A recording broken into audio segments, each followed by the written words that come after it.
Pauwi ka ba ng Pilipinas? Dapat alam mo ito para hindi matulad sa akin. Noong mga nakaraang buwan ay nagbakasyon po ako sa Pilipinas. At ito po yung aking naranasan. Unang-una, hindi ko po first time mag-travel. 10 taon na po ako dito sa gitnang silangan. At every year ay umuwi po ako sa Pilipinas para magbakasyon. At lagi ko po itong ginagawa.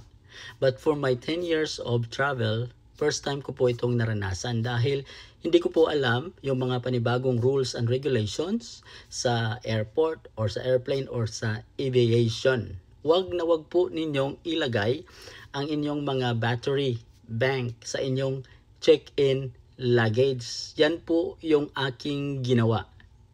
Ngayon, nilagay ko po yung isa kong battery bank sa aking check-in luggage dahil mabigat po kasi ito. Ito po.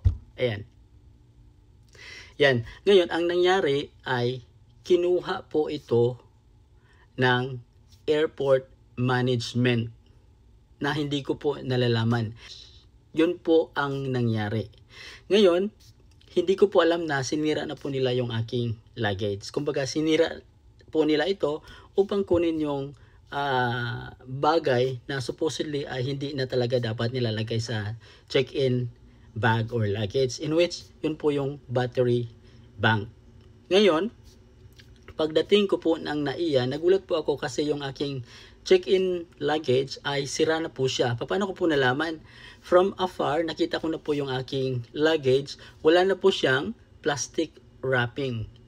Every time po akong nagta-travel ay pinaparap ko po yung luggage for safety reason. So nung nakita ko siya doon sa carousel, wala na pong plastic wrapping yung aking bag. So alam ko na may sumira or may nagbukas sa aking check-in luggage. At nung binuksan ko na po ito, ay nakita ko po yung note.